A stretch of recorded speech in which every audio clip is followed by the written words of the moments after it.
Hard hat's all about showing up to play hard, doing what it takes to win. If you want to cement legacy, win another. He's your third center. You don't want to pump him up too much, but it's hard not to. This is maybe the most I've ever agreed with you.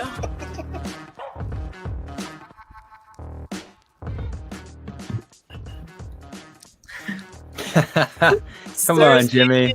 We need a yellow hard hat, Jimmy. What are we doing here? Stars Nation, stand up. Wait a second. My original hard hat is kind of yellowy, but no, I can't do that. I can't go that far. Yeah. But the Pacers. I was expecting you to be wearing a hard hat. The Pacers, I wish I could pump out hard hats that fast, but the Pacers play with that hard hat mentality. I mean, down early in this game, it was looking bleak. John had already written them off before the game even started. And what do? They climb all the way back in. They fight. TJ McConnell, the spark plug of all spark plugs, 5 steals tonight. Mathurin, Nembhard, Neesmith, Alec. I mean, you can go down the line. This team doesn't quit. This team doesn't quit. I love Sparky how they're still McConnell. playing with seconds left.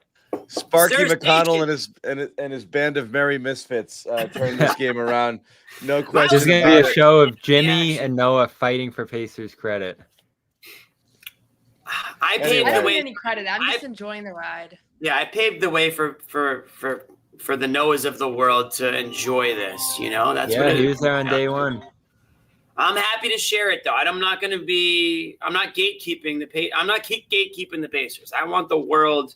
This is to why they're know- the Boston Pacers. That's why they're the Boston Pacers, baby. We're adopting them.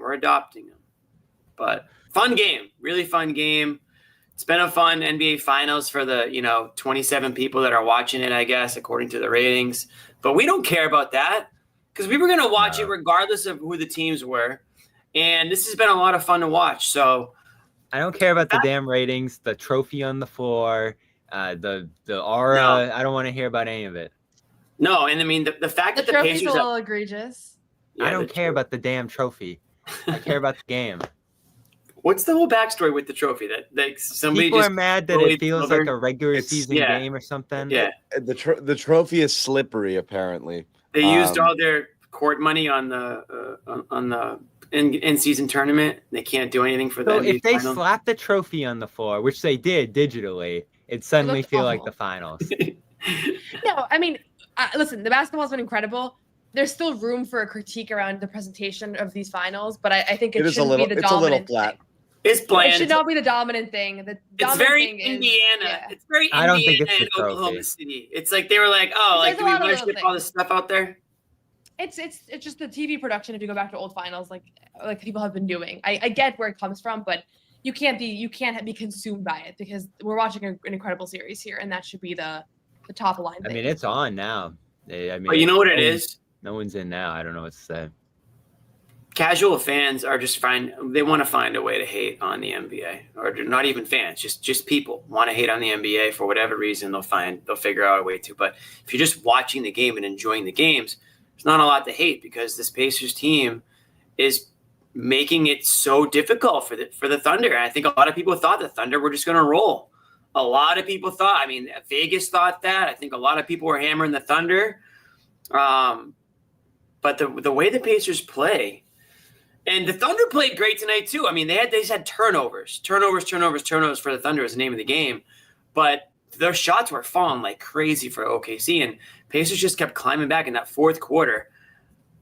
Just the way that they defended and the way that they forced those turnovers and the way that they made the most of them. They almost gave it back in the end. That Neesmith foul I thought was going to be a flagrant, and then you had the Haliburton turnover, a little bit of overpassing by him, but he had his best game of the series, and it's just been fun. Nobody would have thought the Pacers would be in this position, I don't think, outside of Indiana maybe. And the fact that they're giving OKC a legitimate run here, and I mean, they're leading the series here 2-1. I don't think a lot of people even thought Indy would win 2 games, and they're up in the series 2-1. So we'll take it. Basketball nerds like us will take it. Absolutely. I had 6, so I gave him a shot. I still don't know if they're What, going to win. Bobby? Wait, what? I had 6. I still Okay. don't know if they're going to win. Got it. But after the last two series, I mean, I wish I got on the bandwagon with Noah. I asked her going into the series, like, who's going to win this thing? She just said Pacers, whatever. I'm like, I can't get there still. I wanted to pick them against the Cavs. I couldn't. What's so funny? I said 6. I got it written down. You can find the tweet somewhere. We'll look it up. We're going to have to look it up. Yeah, I got the tweet. But anyway, I don't know. Are they going to win this thing now, Noah? I mean, I don't think it should be. I don't think we should like conclude that Oklahoma City can't come back. But nothing about this team has made sense. Like this entire. No one's got the field. I don't have the field. I think the Pacers are going to win. I thought they were going to win before the series started. So you bet I feel confident now that they're up 2-1. It's just I don't know the last time I've seen a team that maximizes a roster the way that this one does. I'm not pulling it up, but forget it. Please don't pull it up. What's happening? Nothing. Sorry, Not a thing. I'm okay. Not a damn thing. Go. I don't know. Nothing. We're okay. We're good. We're yes, coming back. It was great. The whole thing was great. It's a lot of fun. I'm amazed by it, right? Look at the first quarter. I thought Indiana was going to get run out of the building, and it looked like I think for most of this series, it looked like Indiana's been hanging on by their fingernails, right? Mm-hmm. They've led for 10 seconds, and they've been on the cusp of being blown out for like almost not like it feels like every minute of the game is about to be where OKC takes off, makes it a 20-something point game, and it's over. That like the Pacers have barely been hanging on, and in the first quarter they're barely hanging on, for the early part of it. And I thought they were just going to take off and go. It looks like it's too fast for them. It's too physical. They can't get into what they want to do, and they flipped the script like crazy. I'm amazed by the second quarter. It looked like OKC couldn't keep up with Indiana. This is the first time where Indiana, I felt like, asserted its will on the Pacers and did things that they wanted to do, as opposed to just barely like clinging to it. And, that one miracle, comeback there in the first. I didn't see it happening at all the way the game started. So I'm super impressed. And obviously we'll give Sparky McConnell his props there. That bench was incredible. Noah was throwing superlatives around like crazy. Was it? You're giving him out? Yeah, like the best something or the most, I don't know. Most likely to spark the bench. Ever. No, you were excited about it. On Twitter or like in a Yes, conversation? on Twitter. On Twitter, yeah.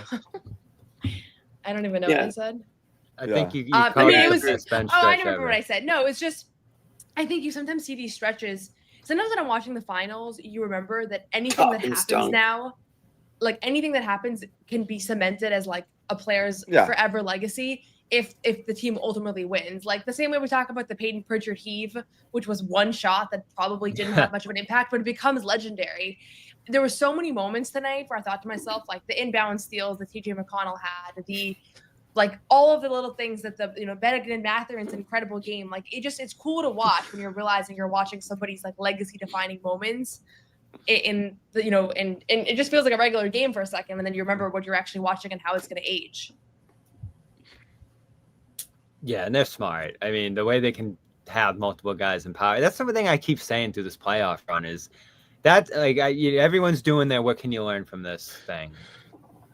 Having multiple guys who can be threats. If they're trying to take away Haliburton, Nembhard can do a ton of stuff. Siakam playing ahead, that's a guy you can play through if you want to get the ball down low, or they're going to switch and put Smalls on a guy like that. There's just so much flexibility there. And then you get in the lineups too. How much did we talk about depth this year, John, and how that's going to be the factor now going forward in the league? If you can play the most guys possible, and what's the 6-7 guys who can get to double figures for them, it's impossible to play guys out of the series when you have that many options offensively. So but Toppin had his moments tonight. I thought he slammed the door in the game. Neesmith had that 3. It's everywhere. Matherin had 27 points. But I'll ask this: player for player, pound for pound. Like, yes, Pacers can go deep, but So can OKC. So it is strange because at any time, at any given point, I'm looking at the 5 players on the floor for either side,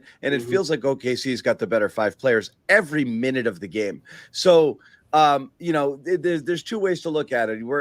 We are or have always, underrated Indiana, or they are truly greater than the sum of their parts. And if that's the case, you do have to wonder, and a lot of people in the chat are asking, how much credit does Rick Carlisle deserve for where they are right now? Certainly a little bit of a commentary or a subtweet on Joe Mazzulla when you talk about doing more with less as opposed to having a super talented roster and underachieving. And I'm not saying, that's exactly what happened to the Celtics this year, but some people view it that way. How much is Carlisle able to squeeze out of this group? Because again, because Daniel's is a great coach. OKC's a really well coached team also, but it feels like Carlisle's getting every last bit he can get out of these guys to get them to a point where they're up 2-1, which again I don't think anybody really saw coming. He gets a ton of credit. No, you think so?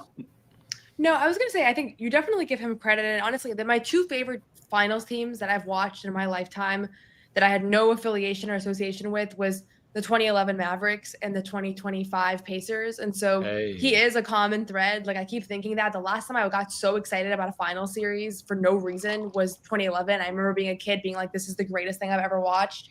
And so there's a common thread there. I do give a lot of the credit to Tyrese Haliburton though, for the way that he kind of runs this team. And I know that he gets a lot of flack and people love to say he disappeared for a half, and he's had moments like he deserves criticism like anybody else, but you can clearly tell that he runs the show there and that he creates an environment that empowers everybody on the roster to look for their shot. Every time you have a mic'd up moment, like it actually sounds different than most stars mic'd up moments. So I don't know. We don't cover this team. We're not around them all year, but from my sense, like I give a lot of the credit to Haliburton as well. And just the way that everybody that steps onto the floor, you can tell they play with 100% confidence. And it's a couple different people that are, it's everybody gets a little bit of the credit and starts at the top. But when your star player is like that and is genuinely always looking to pass first, but can still score, as we've seen in these postseason, like it makes you really dangerous.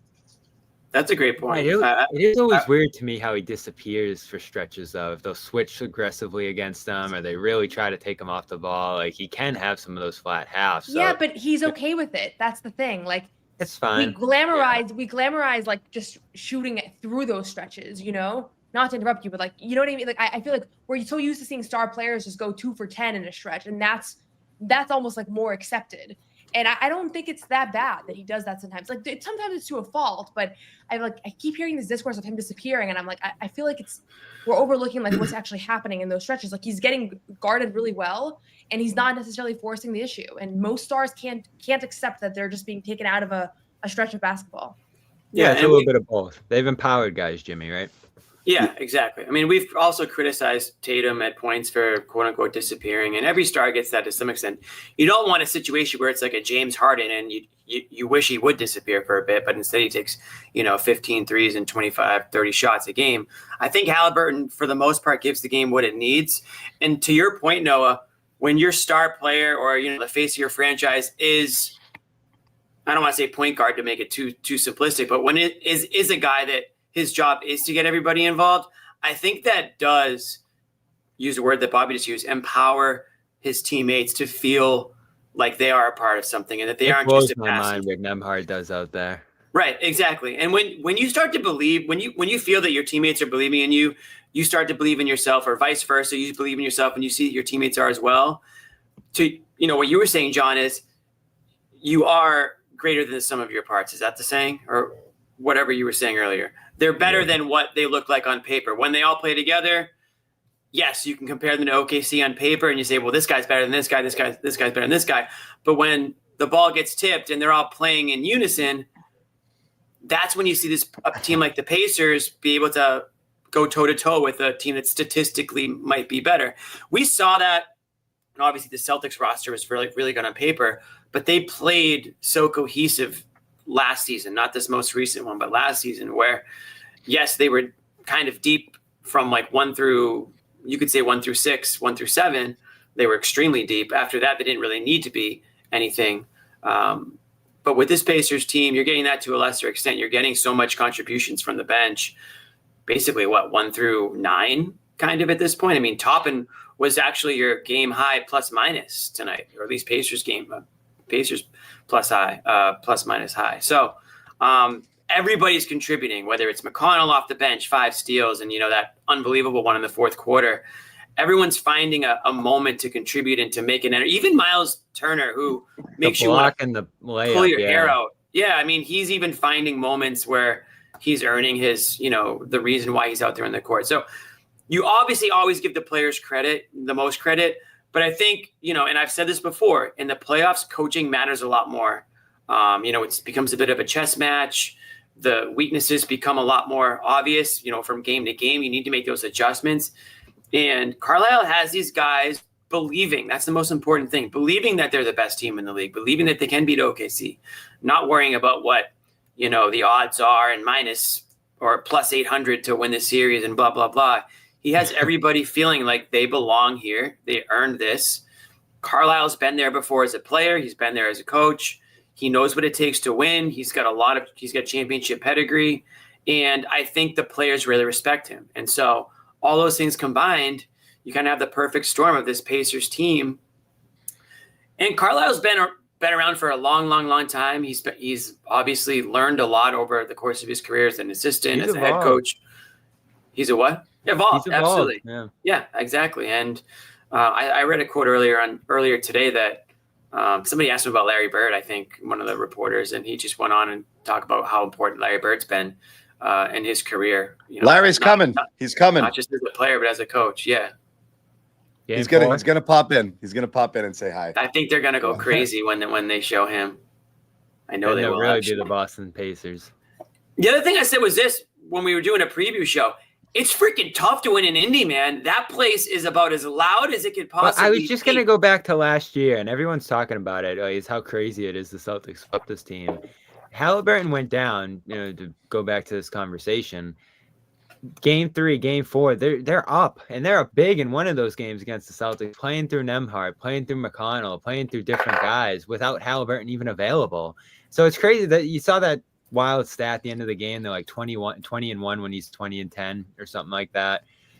It feels like when he's at the center of everything they're doing, they're much better than when he's not involved.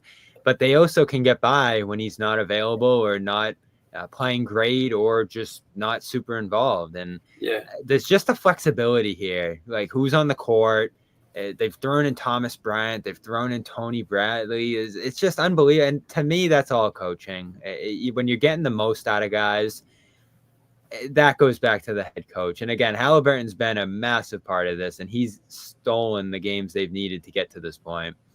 But this has been a full team effort to me. And it's guys up and down that lineup who've just been incredible. And Siakam, that's just such a great example of they had a chance to go out and get a guy. Is he the best player in the league? No. Is he even an all-NBA level guy? Probably not. But they made a pretty aggressive move to go get him, and he's just great every night. He's just rock solid every night. And you need guys like that to take another step in a team-building effort. And, I wrote about it a week ago, John. They're a good example. It's tough, right, going up from the middle of the league to the top. But they just kept competing for years and years and years. They had a few down years there.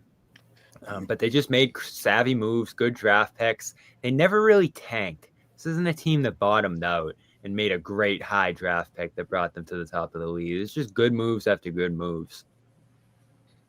Yeah, I mean, we're underselling the season that they had also a little bit.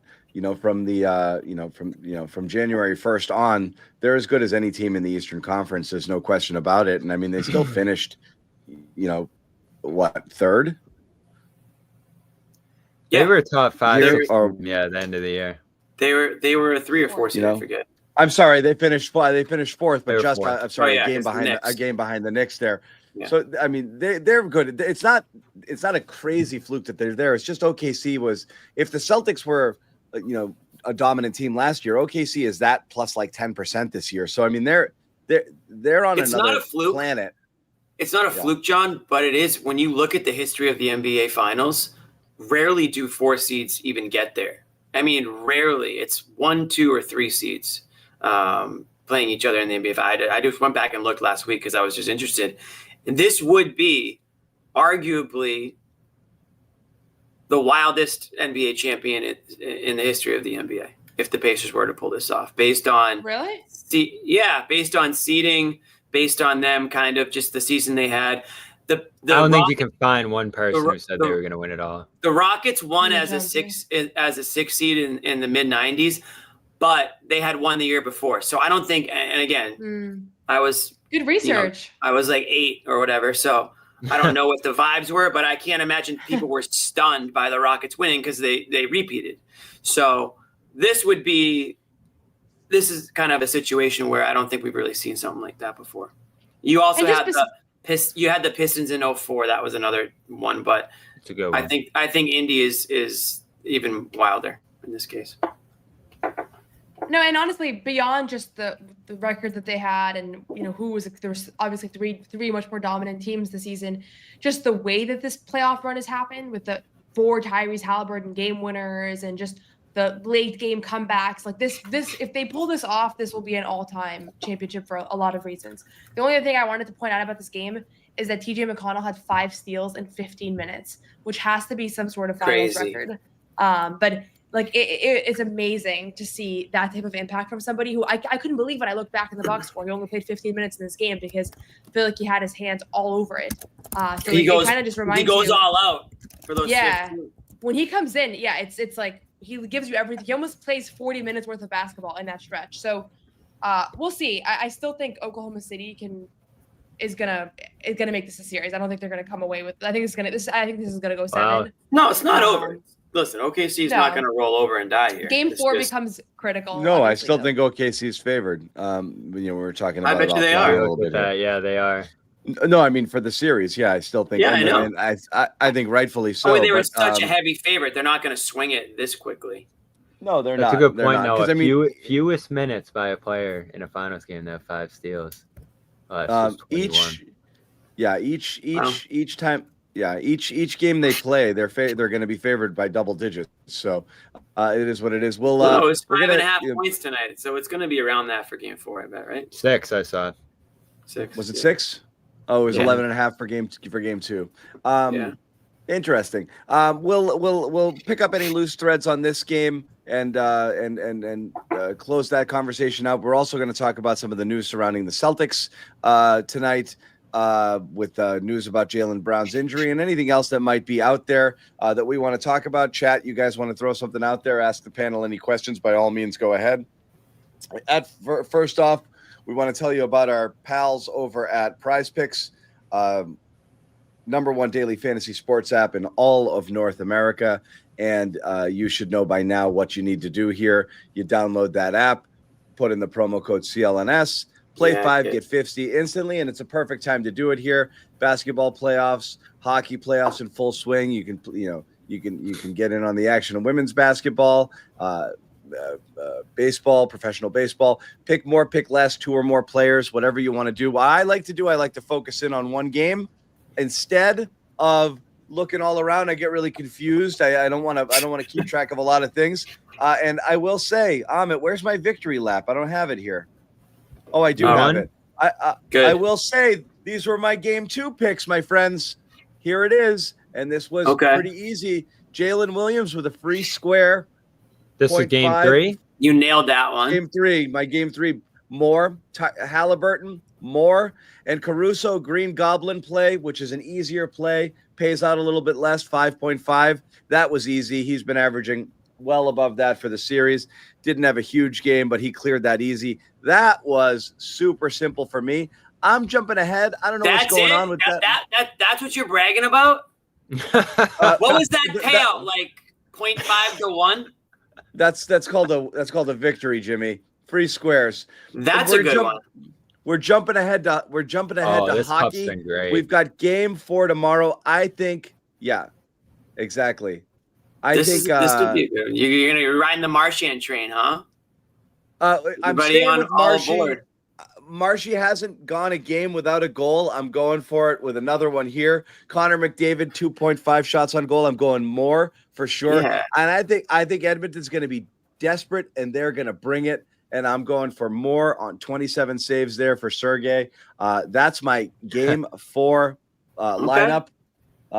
He had like the 40 in game 1 for the hockey playoffs. That's what I like to do here. But again, you guys know what to do. All you have to do is download the app, promo code CLNS, new users play 5, get 50 instantly in your account.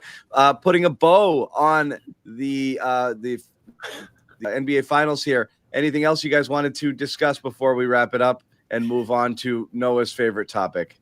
I just want to make it clear. I had Thunder in 6. Yeah, we got you, Bobby. Okay, got it. Thank We you got for it, Bobby. clarifying. Thank you, Bobby. Is that what set up this whole thing? No, forget it. Tell me there was more to that joke. Oh no, there's always more to the joke. There's always layers to it. All right, so let's talk. Anything else on this? And how do you guys see it now? Okay, so we'll ask you. We know Vegas still has the Thunder favorite at 2-1. We'll go around the board. Who's winning this series? I'll start. I pretty much said, I didn't quite say it, but I said this was going to be a long series. I said it was going to go 7 games. I didn't say which way it was going to go. I chickened out. Now I'm going Pacers. It's 2-1 Pacers. I think they win game 4. I think Larry Bird is in the building. I think the place is going to be absolutely bonkers. You get a weekend game, right? It's going to be Saturday or Sunday? Friday? Okay, that's a weekend. Friday. Unbelievable crowd. Friday at 5 p.m., the weekend starts, Bobby. Okay. Everybody knows that. So give me the Pacers. I'm not going against the Pacers after this. I was a proud Pacers fan before the finals began, and they're up 2-1. So I can't go against them now. I got Pacers. Give me Pacers in 6. No, give me Pacers in 6. They're gonna win game 4, lose game 5, win game 6. I've held off for way too long on this, and I've wanted to jump on the bandwagon every step of the way. I can't wrap my head around it because it doesn't make any sense the way they're winning. The game 1 and the games in the different series to this point. Thank you, Tony. It just feels like, you've said it, Noah, it just feels like it's meant to be. I don't think the Thunder have had their last say here yet, and they are going to blow out the Pacers in a few games in this series. So in a few games? Like we're already 3 games in. Well, I saw game 2 as a wire to wire. I know that Pacers stayed close in it, but I saw that one as a bit of a runaway. And then, they're known to blow out teams. That's what they do. So it's going to happen again in this series, but it just feels like the Pacers have it. There's a little destiny attached to this Pacers team. I know, and I hesitate so much to pick them, but it just feels like I really want that. I really do want that to happen. What's your pick, Bobby? I'll go Pacers in 7. Okay. There it is, Noah. Pacers in 7. My original prediction. I'm sticking with it. Woo! Okay. I think OKC post game show, John. What do you expect? Yeah. I think OKC wins. I think OKC wins the next 2 games. Possibly, Pacers squeeze it out in 6, and it's a blowout in Game 7. OKC wins it. I wouldn't be surprised if OKC wins the next 3. But anyway, I hate to pour cold water on it. You thought they were going to win tonight too, so you can't be trusted. I did. I think the thing is that if it's a close game, Oklahoma City, the Pacers feel so comfortable. Like I've never seen such a disparity. Yeah, I agree. So as long as they can hang in there, but this isn't unfamiliar. Well, no, the Pacers, Thunder were down 2-1. Was it to the Denver earlier in the? Yeah, so they've been in this situation before too. I don't think this isn't a knock on OKC. I don't think that they're panicking or that they're even playing, bad basketball. I'm giving the Pacers. They've gotten away from themselves though. Like they changed their lineup going into the series, which I thought was a mistake. The depth hasn't been there for them. They haven't utilized it the same way we've seen from them throughout the run. They've relied on Shea, I feel like, more than they had previously even. Yeah, and then you get sloppy tonight, which isn't them either. They don't turn the ball over. So, I mean, for them to turn the Pacers, right from game one, it's one thing to blow the lead the way they did, but you turn the ball over, or you force 24 turnovers in a game. I pulled up the stat that night. That's only happened 6 times since 1990. A team forcing 24 turnovers and losing a game. I can't believe that. And, as good of a coach as Dagnall is, they don't get up any threes. What did they shoot tonight? Like 20 threes? They don't shoot enough threes at all. 22 in this game. They shoot like 45% from 3, but when you're not taking any, you're not getting any benefit from that. And it's not like the Pacers are taking a ton either. So there's a lot of weird stuff going on that side that has just been unrecognizable from them. And, Jalen Williams has been fine.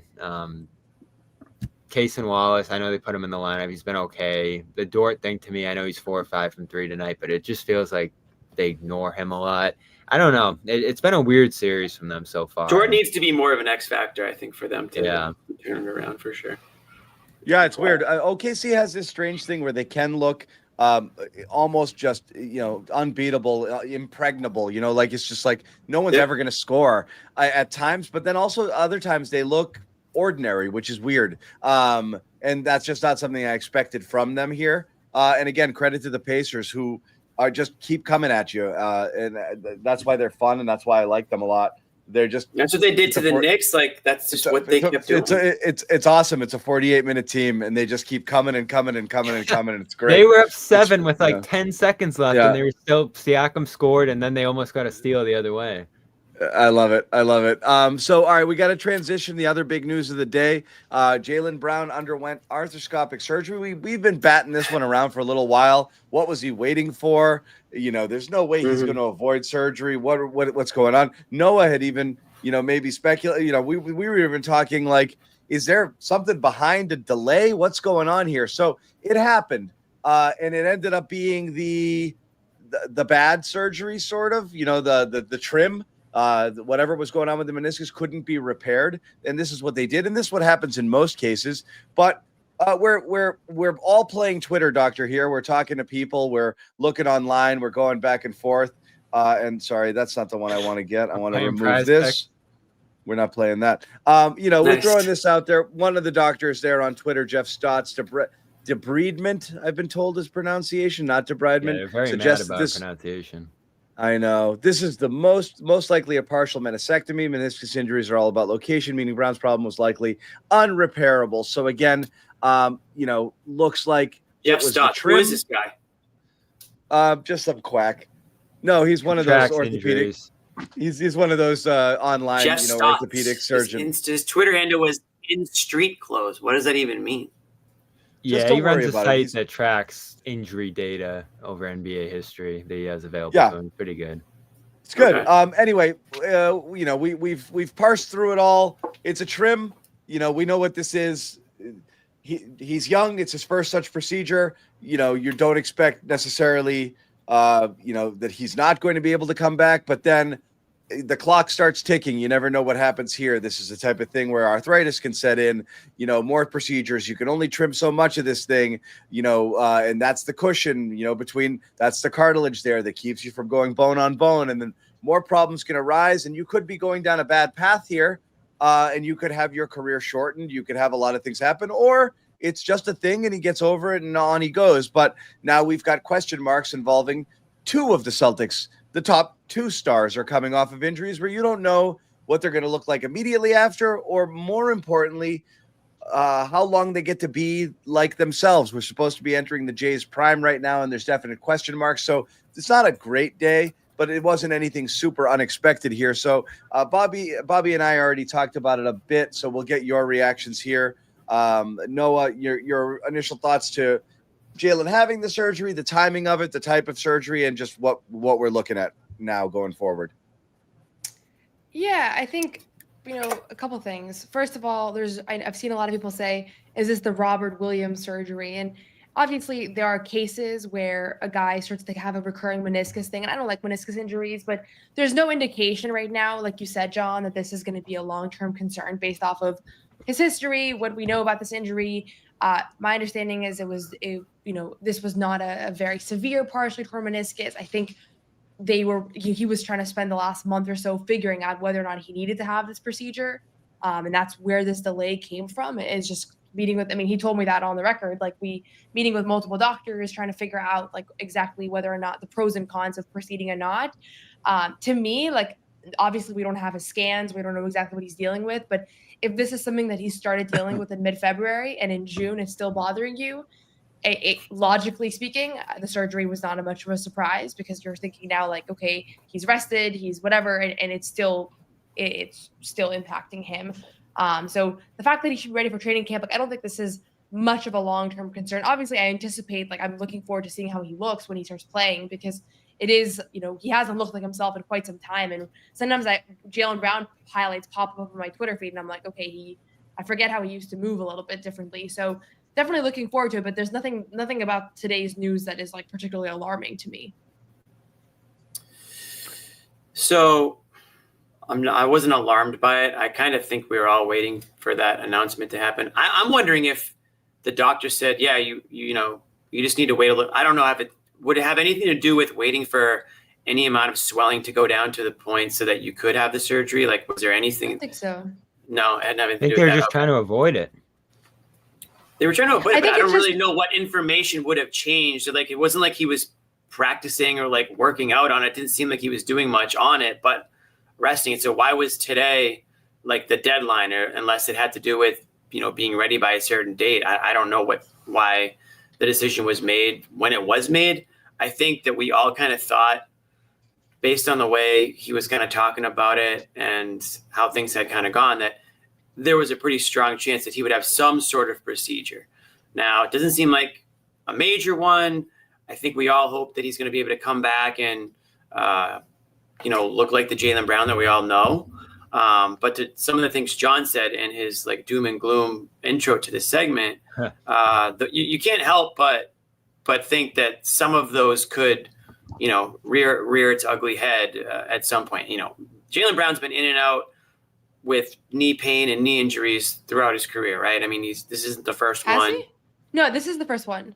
The first ever knee issue, he said? This is his first he ever mentioned knee issue. that earlier in the year. He started talking a lot about that. Like, this was his first time dealing with knee pain. So he was like, there was a little bit of a mental hurdle for him. What was else was he dealing with? Like, I mean, this year he had a shoulder thing and a hip thing separately.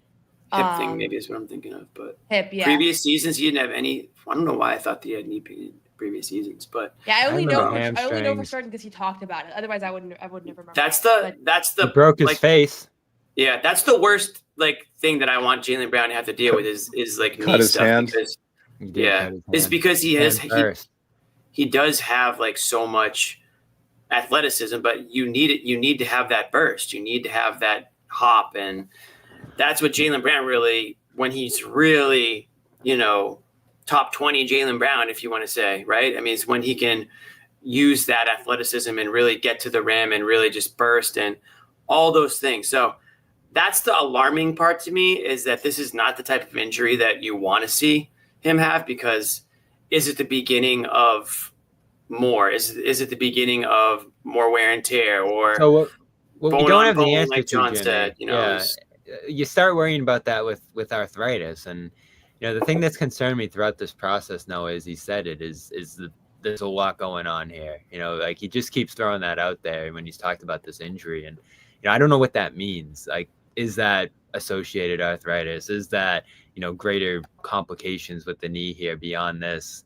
A trim, to me, on its own is fine. If there's no other underlying issues there, great. You're probably going to be back for camp, and you're probably going to be good to go, and you're probably going to deal with fewer complications than he was clearly dealing with over a long span of time here. But what worried me today is talking to a doctor, and the bruising can be a sign of arthritis, from what I understand here, going on in the knee when you have some of these meniscus issues. Again, no confirmation that that's actually what's going on here, but it would make sense with some of the symptoms he's gone through here. So, that combined with him saying at different points there's a lot going on with the knee is what concerns me slightly, but we don't know that. So without that information, I can't make a big assumption about where this is going. But you said it, Noah. You just never like to hear meniscus because there's almost always seemingly complications with this kind of thing over the longer term. Now, is that much later in his career? That's probably fine for the Celtics. If it's this season, you're in some trouble here, especially obviously with Tatum being down, and you don't want Brown to have to deal with some nagging stuff throughout this year too. So to me, I'm glad he got it, because there was no way he was going to be able to just manage those symptoms to me and just deal with it the way he's been doing. Because like you said, no, he just hasn't looked like himself. Yeah, and I think it's possible that he could have knocked, it's possible that there was a road where he doesn't get it and he's still fine. And I think part of what makes these, injuries difficult is that you have a decision to make on whether or not to have surgery. A lot of times you don't have a decision to make as an athlete. And we've seen time and again, when you have a decision to make, whether it's Tatum's broken wrist a couple years back, that's when things kind of fester, because it's really hard for an athlete to willingly go under the knife when it's like, you might have a way out to not do it, right? So that's why I didn't know if he was going to end up doing it. But at the end of the day, we remember the names of all the athletes that had meniscus injuries that went poorly, and we forget that a lot of people also have this procedure, and you don't hear about it later. And so there's both sides to it, but from what we know, there's no indication that this is going to be a long-term concern. And only time will tell. So I think we can't really speculate beyond that, but I think only time will tell exactly whether he's 100% next year. But I expect him to definitely look better than he did this past spring, because it was clear that he was in a lot of pain this past spring, and I think this will alleviate that. But again, I'll look up a full list, but there's a lot of guys who have undergone these meniscus trains. Yeah, it'd be worth looking at for sure. Yeah. Jimmy, the only other thing I'll say is he has time. And I like that. I like that there's a long runway to the season here. And you mentioned, is there significance to the timing here? I didn't think of that previously, but if this is a 2-3 month recovery, that does take you up to, a couple weeks before training camp. So we kind of have to make a decision, in right? my head. Yeah. And, so sometimes guys come back from this, and you remember Rob came back in like 4 weeks in season. Having the full summer to fully recover from this and not rush it. Yeah, I mean, it's going to probably kill Jaylen Brown, because obviously we know the types of off seasons that he likes to have, and it's he wants to be, that's what sucks, right? Tatum, obviously, Brown right? Can't do anything. Yeah. Yeah, I mean, it's too bad, because you want to be able to see these guys, continuing to work and build and feel like they're in a good place going into the season. And Jaylen Brown's going to have a much different offseason. Certainly, he's going to have to be a lot more careful. He's going to have to be patient. It might be difficult for him to kind of change his mindset a little bit and sort of trust the process and trust the healing process, I guess. And then we're all going to be wondering, in camp, what Jaylen Brown is going to look like. What's he going to be capable of? And it's tough timing for him, because he's been wanting, to be able to prove that he can carry a team and he can, be trusted to have bigger role and do more things and to win games. And now he's got to really focus on not just that, but himself. And he's kind of has to do what's best for him and not try to overdo it to try to prove a point. And in doing so, hurt himself in the long run, because I think short term, I think he will be okay, but how long can he sustain, that, right? We don't want a situation where in and out and, yeah, but I think I think it's beyond his control. Like, I don't give a crap about what Jaylen does next year, and if he can prove that he can run a team with this and that. It's more likely than not a lost year without Tatum. Best case scenario, you can't see them getting super far. It's really more a matter of, did his career just get shortened by 5 years? Because more problems are going to arise. Like, we don't know, but now it's in play. The two things are in play, which you didn't want there to be in play. And this isn't being a doomer. It's just saying, like, a few months ago, this wasn't something anybody worried about. You were entering your prime years with Tatum and Brown, even though you knew you had to pare some salary and make some shifts. You knew you had those two at the very least. And if you didn't have them on your team, you had them as assets if you needed to move somebody. And you knew that puts you in good standing. Now you have possibly damaged goods and people who might never be the same again with massive albatross contracts. Like, that wasn't the conversation we were having a few months ago. I'm not saying that's the reality. It's now possible, which is crazy how far you've come from. We got the best duo in the league. There's no, as long as you've got that, everything will be okay. You take a step back and then you reload and you just build around the Jays. And now it's, oh my God, who knows? You could have these untradeable supermax contracts with these guys who are, who are never going to be the same. Or, Brown could have a series of the beginning of the end with knee problems. Tatum might not be the same guy. Of course, they could both be totally fine and it's not an issue. All I'm saying is that's part of the conversation now, which is crazy. Yeah, they were the younger guys. They were the healthier guys. They exactly. were the biggest certainties here. Now they're the biggest question mark. They used to be somebody. That's what they're thinking. Just for research sake, Chris Paul had this procedure. Jimmy Butler had this procedure.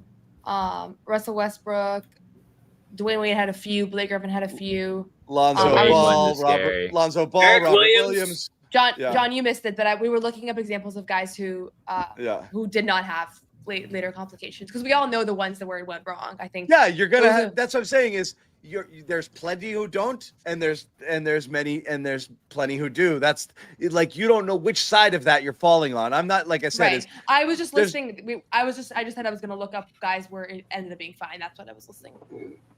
Yeah, it's scary. It's scary that we're here now. With this. And I also, and again, this was a conversation we had earlier, and maybe you guys covered it already, but I am curious, your thoughts. And again, Jimmy and Noah, because Bobby and I have already, weighed in here. Does surgery and the overall condition of Jaylen Brown's knee at the moment increase or decrease the likelihood of him being traded, both in terms of what the Celtics might look to do and or his value now, whether or not he has enough value, or people might view him as potentially damaged goods with a big albatross contract that they don't want to touch, and now he's not someone you can trade. Does it change things at all? No, you can go first if you'd like. I think it decreases the likelihood of a trade, because when you think about trades, especially under Brad Stevens and like the Celtics, you want to trade guys when they're at their highest value, right? Like Marcus Smart was probably traded right at the right time, not later on when his career started to decline. And I think when you look at Jaylen Brown, right now he's coming off of a knee surgery. He didn't have a great year for his standards, especially the last few ones. And so you have to, maybe somebody's willing to completely overlook that. But when I'm thinking about who are they going to trade, I think they're going to trade somebody whose value is actually like at their best. And that's what's going to upset fans. But a lot of times, like that's when you make these moves. Who's that? So I don't know, but we can talk through that. But I think right now, it's still very possible that somebody puts forth an offer that kind of ignores this knee thing because they don't view this as a long-term concern. It happened with Durant. The odds go down a little bit. Yeah, this isn't Durant, John, necessarily. This is a 3-month injury. No. That's not the point. The point is, Durant was traded knowing he had an Achilles, and nobody cared. Yeah, but right? that's a year-long injury. But Bobby, you're still not seeing what I'm saying. I'm saying people took a leap of faith with an older player with a far more significant injury. Okay, I'm backing up what Noah is saying. Is if you want to talk yourself in, if you like Jaylen, that's what I said earlier on our earlier stream. It only takes one. The Jaylen conversation all comes down to we assume Brad Stevens being overwhelmed by an offer he can't refuse, and recognizing that this haul is better for our future than holding on to Brown now. And that's the calculus. Yes, I see a path to success. We don't know. It's possible they want to get out of the Jaylen Brown business and they just want to move off that contract because they don't want to be a two supermax team. It's also possible they'll never in a million years trade Jaylen Brown. We don't really know Brad's mind, but the prevailing wisdom is if the offer's good, really, really, really good, they have to at least think about it. It does take one team, and anybody can talk themselves into anything if they really, really, really want to make something happen. So we don't know what's out there. What we do know is there seems to be 7 or 8 suitors for Kevin Durant. And again, a lot of that could be misinformation coming around from the Durant camp, so we don't necessarily know, to make it seem like there's a lot going on. Or from Phoenix, wild card suitors. And you've got a Giannis sweepstakes there as well. So you've got 2 superstars who clearly have a better pedigree than Brown, but are older, Durant significantly older. And so teams have to weigh all that. But I've always thought that between San Antonio and Houston, whoever doesn't get their guy is going to be knocking on Brad's door pretty hard to see if to see if they could shake Brown loose, and we'll see what happens there. Yep. 2 things on Giannis. One, from what it sounds like, I don't think he's going anywhere. I think he's staying. 2, he also had an arthroscopic knee surgery like a year ago, and he had a great year after. So, there's a lot of those are the ones you forget. That's all I wanted to just throw in another one out there. Yeah, and that's why San Antonio. Giannis seems like he's there, and that's why San Antonio immediately went to like crazy high betting favorites for Durant, because that's now assumed that that's a move that they're strongly going to look to make next year, which would be really interesting what that does for them in the very short term. It does make the Wemby window shorter as opposed to giving him time to grow into being a superstar. Yeah, but what are you giving up? Not a ton for Durant. I don't know. I do wonder. I would think to sell the number 14 pick and Keldon Johnson, maybe. There wouldn't be a ton for that. So I think that could potentially take away a Jalen Suter. Do they want to go even crazier there and do more? I don't know. But Houston's so interesting to me, Jimmy, because Ime's there. And I think prevailing wisdom is they're going to be patient and they're going to wait, and all the reporting out of there, too, is that they're not going to go crazy to add a star. But, let's say those conversations do spark up and then Ime gets involved and he makes a push to get this thing done and be more aggressive. And the name you keep throwing around, John, is Amen Thompson. I don't think that guy's available in a Jalen talk. But if he is, all of a sudden you're listening. And they have the number 10 pick too. Yeah, I think just to answer the question, a surgery, I can't think of a situation where a player has surgery and increases the chances of him being traded. Yeah. I think, if interested teams are still going to have maybe some level of interest, but the offer is not going to get better. So if Brad Stevens was already, thinking that it would take a lot to get rid of Brown or to trade Brown, then none of these offers are getting better because of this news. So it's not the offer, Jimmy. It's the mindset of Brad. That's my question. Is if I'm Brad right now, I don't think Brad's panic selling because of this surgery. I'm panic selling. Yeah. I think Brad knew I think Brad was well aware of what was going on prior to today or whatever, and he knew the news was going to get out. The news was going to get out at some point. So I don't really think anything changed as far as Brad's concerned. I don't think they're going to sell 50 cents in the dollar to get out of the quote-unquote Jaylen Brown sweepstakes. I don't think that's what they're trying to do here either. It doesn't make sense. No, it doesn't make sense. And I think if they feel like Brown can make a full recovery or very close, I think I'll say full recovery. If they think he can make a full recovery, then it makes no sense to trade him on this news. It would make more sense to wait and see how he looks this season in a bigger role. You mentioned Smart too, stats, like things like that. And I know they're not the same players, but you got 2 firsts for Smart. You got Porzingis in the larger deal. You just got blown away in the end for what you were, giving up there in Smart. So I think that's where you are with Jalen. Like if some team wants to offer you 2-3 premium firsts, a good young player, another player that can contribute, that's where you start to think about this thing, John. But is it really about moving on from Jalen because of this injury? I know this injury can become serious, but I don't think that's the biggest consideration here. I think it's the value. It's not moving on from Brown because of this injury. It's looking at everything and saying, I can't wait a year for this to resolve itself and then Tatum to come back and then see whether he's anywhere close to the same guy and then put all of my eggs in that basket. I got to start making moves now. I'm just wondering if it hastens the rebuild a little bit, just knowing that, look, all right, I'll do the math. I'm going to gonna hedge and say there's a 50% chance that Jaylen could go down a path of recurring injuries and be impossible to move, thus tanking my franchise and putting us in a Bradley Beal situation in 5 years. And if not him, it might be Tatum. I can't risk it anymore. Like, as much as people are like, you can't sell JB because what if Tatum comes back and he's crap? If either one of them turns to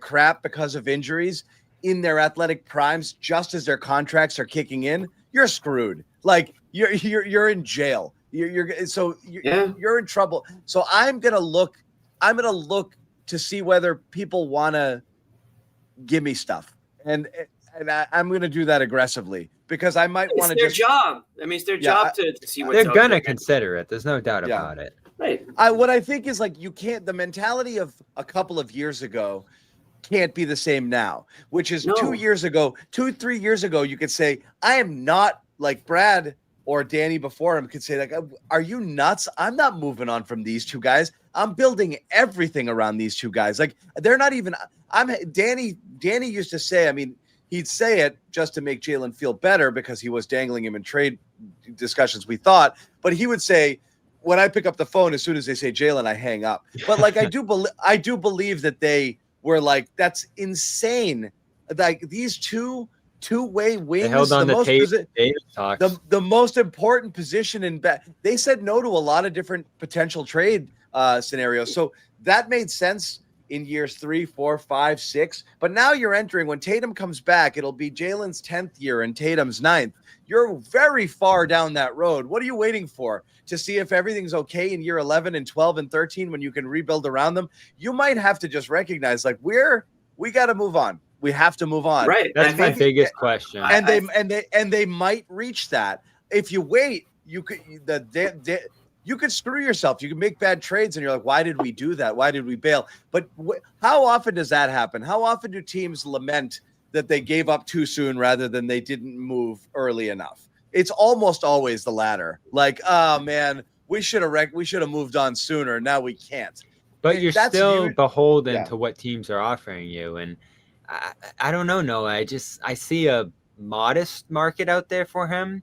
Like, would the Spurs give up number 2 for him? That's the biggest question I have. Well, the other question is, does the CBA make it harder and decrease the likelihood of trades because you're it's moving so difficult? $50 million contract? Yeah. Right. So what may have been more realistic to do 10 years ago is a lot harder to do now. Now you've got a guy coming off of surgery, and the Celtics front office has big decisions to make too. Because talk about windows, this was a window that they knew was in some respect closing at the end of this year because they knew they had to make some roster moves, not necessarily Tatum and Brown, but now they're faced with that realization because this team, as we know it, is donezo. And they know next year they're effed with or without Jaylen Brown. And so to everybody's point here, somebody comes knocking on the door and has a Godfather offer to you, you got to make hard decisions. And there would be a lot of people upset, but there would also be a lot of people that understand. If you get a massive return, you might be excited about it. Behind him, sure, but there's gonna, when you're a fan of a player, you might understand it, but it's gonna still hurt, right? So I don't think anyone is, I shouldn't say anyone. I know one guy, but I don't think anyone is marching down the street with the Jaylen Brown sign. But if somebody again blows you away with an offer, the timing might be right to pick up that phone, right? I mean, that's the reality of the situation. Listen, nobody thought the Celtics would be in this bad of a position. They thought that they would have to make some offseason moves, but nobody thought they were going to be doing so without Jason Tatum in the picture, to still continue to build around, and without Jaylen Brown still being, involved in the same capacity. So this is, worst case scenario, I would say, if you're the Celtics right now. And so they have to make hard decisions. So I think there's the other thing I'll just add, like, you look around the league in recent years, there have been a couple of trades where one team got rid of a high caliber player and won so much that we can't even really think about it. Like the Rudy Gobert trade, obviously SGA and Paul George is a famous one. Even Mikal Bridges from last summer, right? There's these clear cut cases of like, they gave up a good player, but wow, did that team overpay? I think for the Celtics to move Jaylen, it's going to have to be something like that. And we've seen it happen time and again, but if I'm another team, like are those kinds of offers usually end up aging pretty poorly. So I'm always amazed when they still happen, like giving up 5 first-round picks for Mikal Bridges. Like I can't believe that happened last summer because we already see time and again what those, how those trades age. So you have to be all in on that player. I think an injury makes you, kind of muddies that a little bit, because if you're going to be all in on somebody and you're not 100% sure what they're going to be like, that's also a question. The other thing that I think we're fixated on Jaylen a little bit because of his contract, but there are other players that would be unpopular to trade that have very high value in the NBA. And Derek White is at the top of that list as somebody who is super beloved by the Celtics, super beloved league-wide, elite player, could fit into any team in the NBA. And I'm sure that that's another guy that teams are asking about. So Jaylen, I think he comes with a contract, so you're eliminating certain teams that just aren't going to want to take that on. Derek's also a possibility, and I'm thinking, these are going to be unpopular moves. Derek White being traded would be the sign of a rebuild. Absolutely. No, but Noah, you have 2 buckets, right? You've got 1 bucket. I don't think it means anything different than trading Jaylen. I think it's the same. Recognizing, it's the same idea as trading Jaylen. It's just 2 different players. Similar. If you have players you want, that means other people want them. So Brown and White have value to you. They have value elsewhere. The other bucket is the straight salary dump players, which sadly Holiday falls into, perhaps Porzingis and Sam Hauser. Those are the 2 buckets. The ones that hurt are the ones that are going to get you the most, because obviously that they have value. You could argue White might get you more because his contract is more manageable. Yeah. White might have bigger value than Brown. Yeah. Yeah. The contract, I would agree. The productivity, the ceiling raising ability he has, along with the fact that he can star on some nights. There's a million reasons you would get a massive return for him, but White's kind of like what Drew Holiday got, like what the Bucks ended up forking over for Holiday. Like that's how I see White's value. And a lot of people thought that was an overpay, but what happened? The Bucks won a championship. Golden State with him, you get future Warriors picks. That's super enticing because they're on the late stages of that run out there and don't have that next plan in place. So those are things that could set up your next window there. And as tough as it'd be to see White go, he's not necessarily a building block player for your next team if it's going to be 2 years from now. I know he's not super old, but he's early 30s. This contract isn't going to last forever. It's a good point, Noah, but I do wonder, you move White, you're probably moving Holiday too.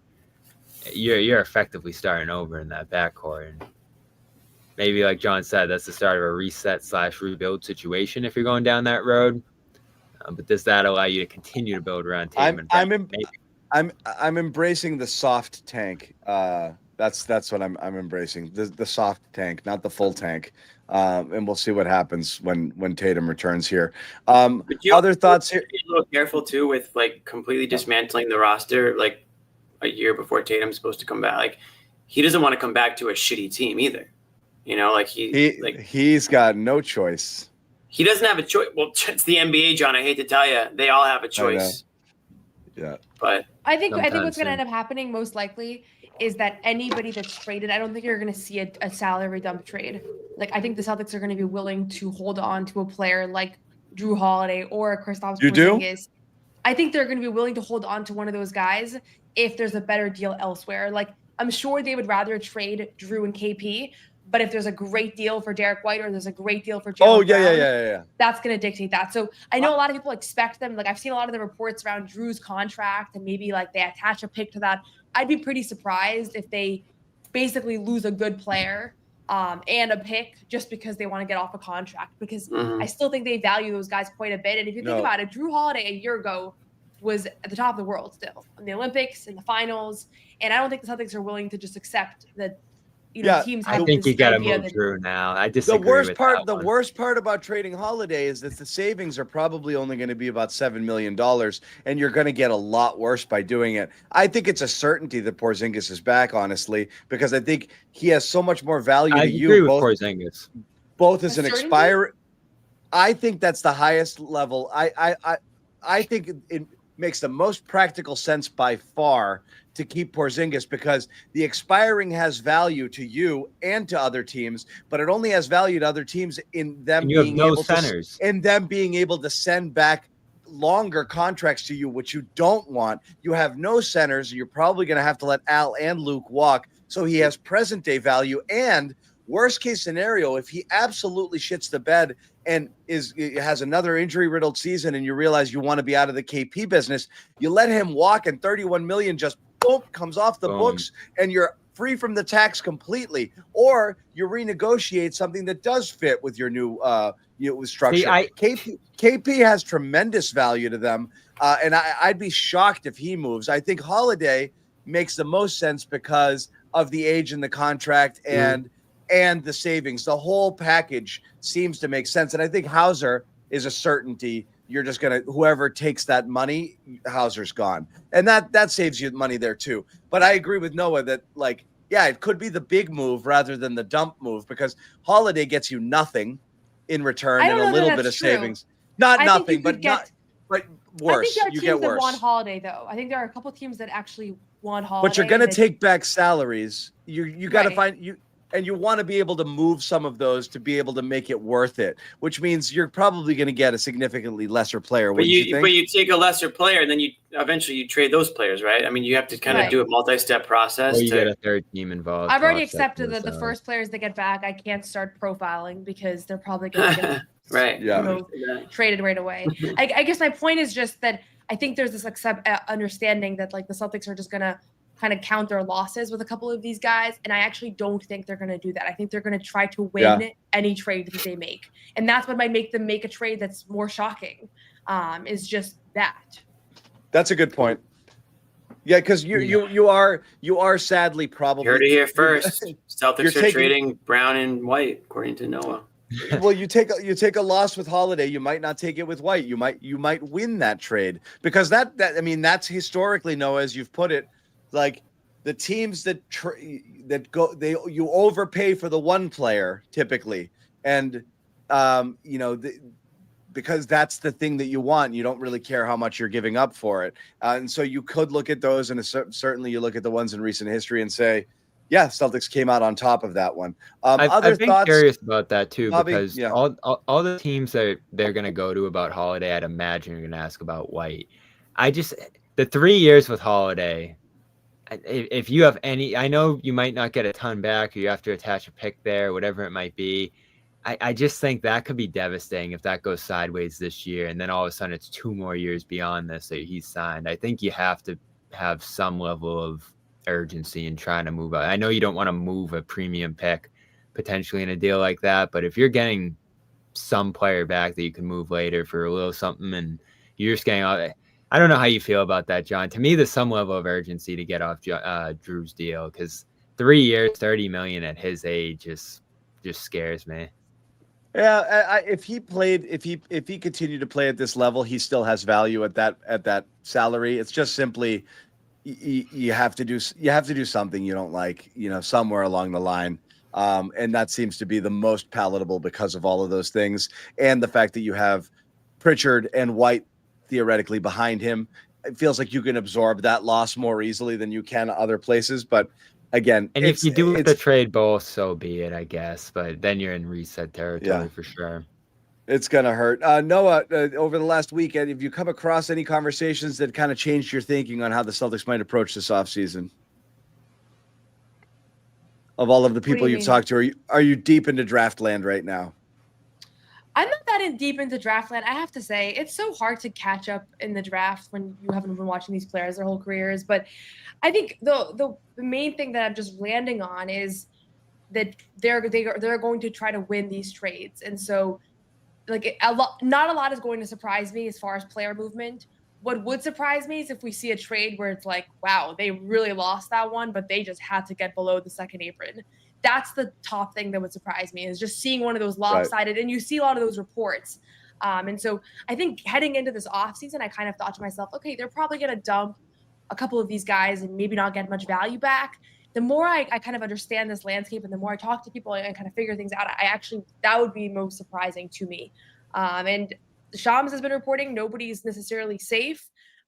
It's kind of wild to think about, but it sounds like that's kind of where things are at right now. But that's the biggest takeaway I have right now is just this understanding that they view all these players as valuable, and some of them just are at a lower point in their trajectory. Obviously, Porzingis after the playoffs that he had, Drew after the kind of uneven year, even Sam, he's not at the highest point of his career, but he can have a much better season next year, right? So I don't think they're going to just dump Sam because they want to get rid of $10 million. Like, he's still on a pretty good contract, relatively speaking, considering everything in the development. So, but it's a $200 million luxury. I can't believe that they're going to. But you're talking about if that's the one that carries over, but there might be other ones that they move from. So that's the biggest thing. Like, I keep thinking I can't wait until the next 2 weeks pass so we can actually talk about like what's actually happened, and we can evaluate like where we were on the money and where we weren't. But that the Shams notification that I can't picture right now is the one where the Celtics get nothing back for a good player and give up a pick. That's the one that I can't picture.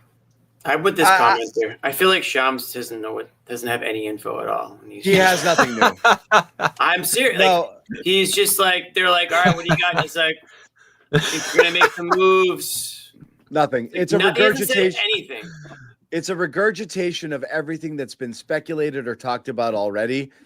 Just with the word trades, with the word continuing to hear. But like, you're not getting these newsbreakers don't break stuff now. They're just getting fed information from people. Hold on, put me full screen, John.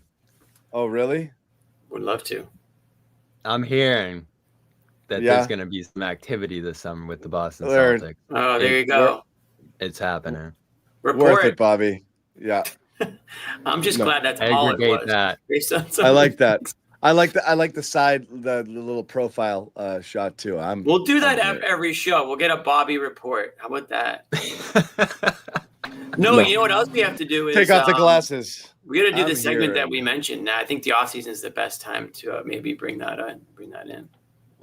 What's the segment? You know the segment. It was your Gossip? idea. Yeah, but it wasn't called gossip. What was it called? Drama. No, it was called something else. No, I think it was drama. No. Drama. What was it called? Do you know? I think we made something for it. Are you checking your notes? No, I'm checking this producer thing over here. What? Get closer. Amit made something for it. I know he did because I saw Let's it. Just call it the drama. We know what you're talking about. I know you guys know what I'm talking about. But anyways, we got to bring that into the off-season show because we've been talking about it. Okay.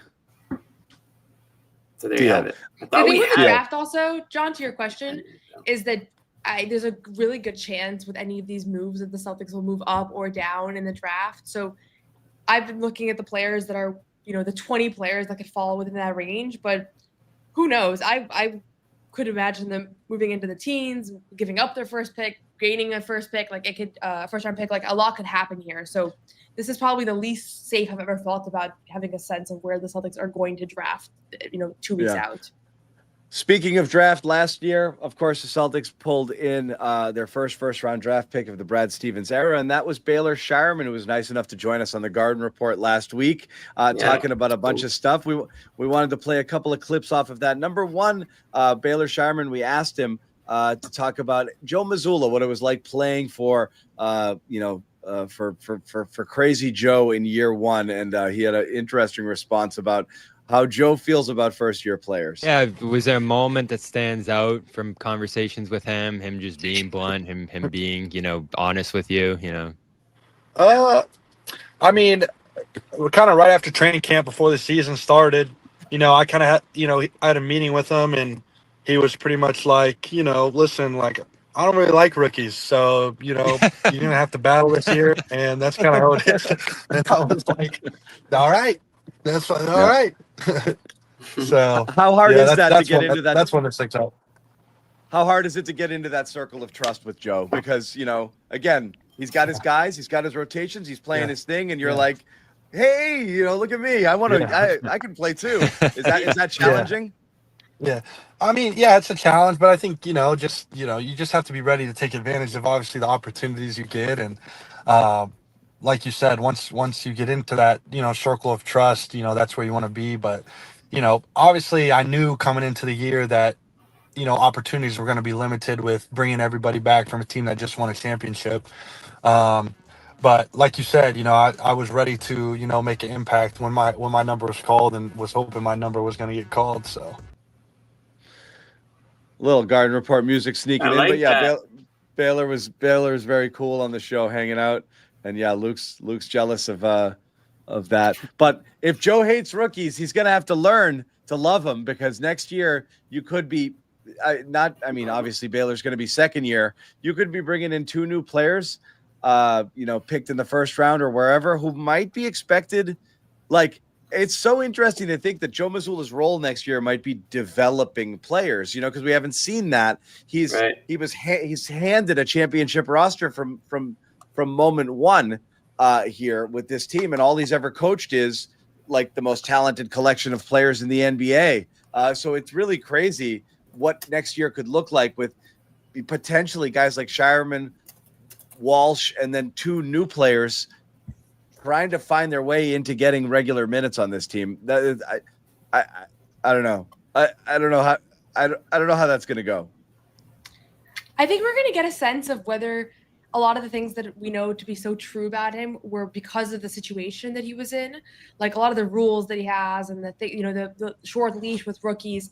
Is it all because he's on a championship roster and he has all these talented players, or is it fundamental to who he is? So we're going to get a completely different perspective on Joe Mazzulla's coaching philosophy. He might be awesome at it. Yeah, I mean, he coached the Maine Celtics, right? He was up in Maine as an assistant. He's worked on player development, like that. I think that is kind of Courtney's background. And Romeo. Yeah, so it's not like this is completely new grounds for him, but it's new grounds for him as a Celtics head coach, and so it'll be interesting to just see how he shakes up, how he presents himself, like everything. I have a feeling that we're going to see a very different side of his philosophy with a brand new cast. Joe is so far down my list of concerns, and to the development point, we didn't see it on the front end of the rotation. No, it's his mentality, not his ability. I think he can develop them. I'm just curious how he's going to handle not having guys who can do everything that he expects them to do, like that group of pros that he had out there, for the last few years. I know, not and that Brad he can't ended up in teach that him. spot too. Brad was probably fine developing guys, but leaned on the Shemis and the Tristans that year rather than the Robs and the Neesmiths. So that can be a tricky spot, especially if there's a mix of veterans and younger guys on this roster. So I think he'll understand the priorities of the season while trying to maintain the winning culture. I don't worry too much about Joe. I just wonder if the Knicks are going to request an interview with him, given what we saw today. That's some funny. Hey, Bobby, you put it on Twitter, and I was thinking the same thing. Is this a bit? Once it got to Quinn Snyder, it was like, what? Was their plan really Billy Donovan, was the plan really to fire the coach and then just ask everybody, like, can I have yours? Yeah, and why would any team? I just tell my girlfriend to go around and try to steal everybody else's now. Yeah. Is it just messing with them, trying to get a competitive? Well, how do you guys actually feel about your coach? And again, Joe's entering this year on a 1-year deal. I almost feel like that will happen. You guys actually want Joe? We'll ask, just so we have to put it out there whether you say yes or no. But who would say yes? Who would have a coach under contract and be You're like, trying to fire your ahead. coach, and this is your way out? This is exactly it. You have a coach in a contract year. Maybe? You're not sure if you want to extend them. Yeah, or you want to fire your coach and you don't want to pay him, but you don't want to pay him. That's exactly what you would do. All right. So I don't even know why people like Jason Kidd. He's awful. I can't stand Jason Kidd. I don't know why anyone would want him as their coach. He was one of my least favorite coaches from a media standpoint that I've seen. One of my least favorite coaches, one of my least favorite players. I cannot stand Jason Kidd. I wouldn't want him. Really? I wouldn't want him in the same arena as anybody on my team. Why don't you like Jason Kidd the player? Bad guy. Bad guy. True. If you're a Celtics fan, Bobby, you hate Jason Kidd. You don't even need to explain it. You just hate him. If you're a Celtics fan and you were a fan of the team, this is the most passionate I've ever seen you about anything. Early 2000s, you were screaming at the top of your lungs every time Jason Kidd went to the free throw line. That's all I'll say. That's the last time Jimmy was this passionate. Exactly. Yeah, since base. But no, Jason Kidd just does not impress me. He just does not impress me. So Yeah. The other thing, obviously, we asked Baylor a series of silly questions, pop culture, other things that were going on, and what he likes to eat. And this is what Baylor had to say: or eat a vegan brownie. what? No. No. That sounds horrible. Why? That sounds horrible.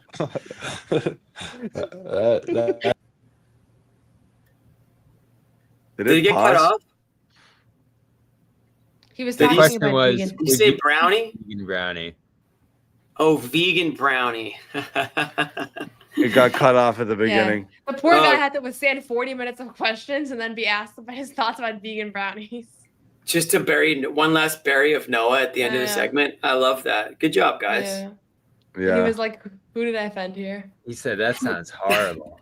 That's not, he's like, oh, that's horrible. That sounds horrible. It's so when people say that, they have no idea what they're talking about. Hold on. I was gonna say I'm I'm pretty sure sorry. I just offended somebody, but I'm No, sorry. you didn't Yeah. offend anybody.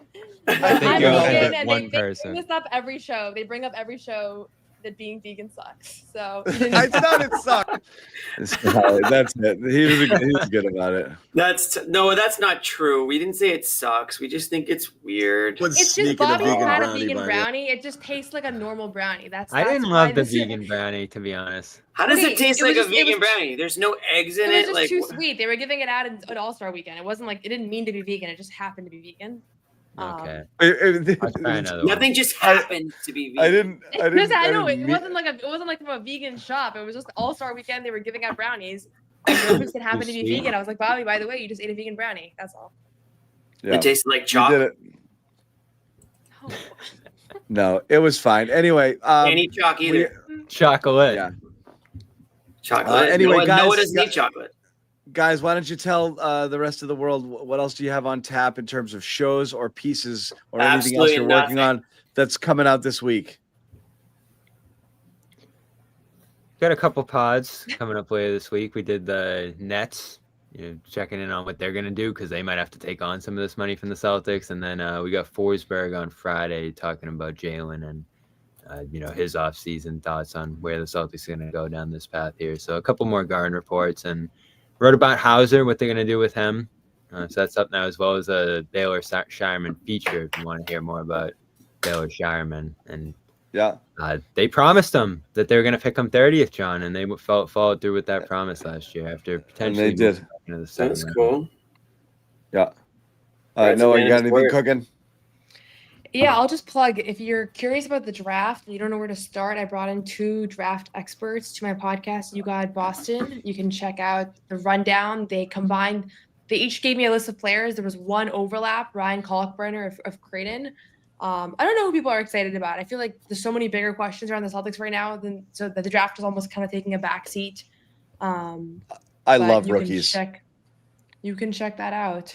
You fall in Yeah. love with them almost instantly. You're like, whoa. I love them because, like I said, it's what if? It's a great what if. I get excited about it even if I don't know anything about these guys because, again, as Noah said, we're not spending all year watching every single second of college basketball and tape and seeing what these guys are about. But then, you get geeked up when they take them because you're like, what could this be? What if they turn into something? It'd be great. And the Celtics could use a little bit of an infusion here. So I love the idea of the trade up if you like somebody and you can get somewhere into the middle of that first round. I think that's great if you can do it because you got to start taking some swings somewhere. But this has been a post-game edition of the Garden Report. I got one thing. What are you working on, Jimmy? I'm go working ahead, on Jimmy. trying to find a Pacers bar for Friday night in Boston. Is there a Pacers bar in Boston that we all go to for these You might games? Because start I'll one. be there. I will be there. That's what I'm working on right now. That's it for me. I actually am Bring- going to a bar to watch the game, but I forget which one. Don't announce it, or else you will have Yeah, problems. don't tell people. All right. Thank you guys again for hanging out. It was a fun show talking about the finals, talking about Jaylen, more of the trade stuff. And, as we've said, we've been spinning our wheels for a while. It is so close to happening where things are going to start happening fast and furious before the draft. You can expect a lot of craziness, free agency after that. So something is going to, there's no way Some things. There's no way nothing is happening. Something is happening. Possibly many Shams things are told happening. us things are going to happen. Shams already told us. Hey, I Something told is you happening. too. Oh, it's true. Bobby's reporting it too. Yeah. Keep it here with the Garden Report. Naturally, we'll be tracking breaking news. We don't expect any coming up, very, very soon. We'll also have draft coverage, both live and leading up to it. And then after it, afterwards as well, and all the way through free agency. So a lot more stuff. I honestly say this probably the next couple of weeks are going to be among the most interesting in the last, I don't know how many years with the Celtics in terms of what's going to happen.